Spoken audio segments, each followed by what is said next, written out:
என்ன யார் என்ன பண்ணிட முடியும் அப்படிங்கிற ஒரே நோக்கத்துல தான் ஒரு டெத் பெனால்ட்டி அப்படிங்கிறது. ஏன்னா இங்க லைஃப்ன்றது கூட நிறைய இங்க வந்துட்டு லைக் கான்செப்ட்ஸ் இருக்கு. ஏன்னா 14 இயர்ஸா 21 இயர்ஸா லைஃப் டில் டெத்தா அப்படிங்கிற மாதிரியான கான்செப்ட்ஸ்லாம் இருக்கு.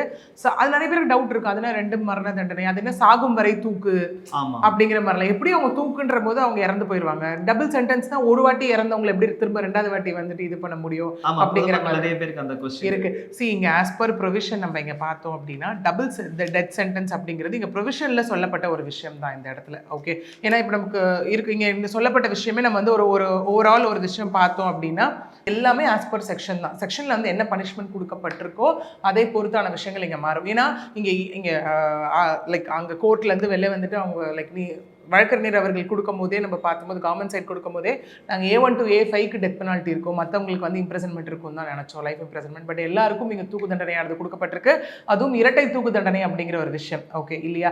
ஏன்னா இங்கே எப்பவுமே நம்ம அந்த மாதிரி பார்ப்போம், A1 to A10னா A1 to 3 கொஞ்சம் அதிக தண்டனையும் அதுக்கப்புறம் வந்து கொஞ்சம் கம்மி தண்டனை அப்படிங்கிற மாதிரி விஷயம் வரும். இங்கே என்ன மெயினாக அப்படின்னா ஒரு சில பேர் மேலே 8 செக்ஷன்ஸ் 4 செக்ஷன்ஸ் 3 செக்ஷன்ஸ் அந்த மாதிரி போடப்பட்டிருக்கு.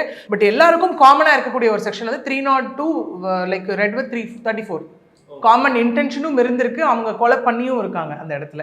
ஓகே, இந்த செக்ஷன் அதாவது அபெட்டர் செக்ஷன் 114 ஆஃப் ஐபிசின்னு சொல்லுவோம். அதாவது ஒரு குற்ற செயலில் ஈடுபடுறது. இங்கே எல்லாருக்குமே ஒரு கேள்வி இருந்தது, இவங்க இப்படி பண்ணுறதுக்கான நோக்கம் என்ன அப்படிங்கிற ஒரு கேள்வி வந்துட்டு அதை வந்து விசாரணையில் எடுத்துகிட்டு வந்தாங்களா, அது வந்து விசாரணையில் நமக்கு தெரிஞ்சதா, அவங்ககிட்ட கேட்கப்பட்டதா, விசாரணை நடத்தப்பட்டதான்னு.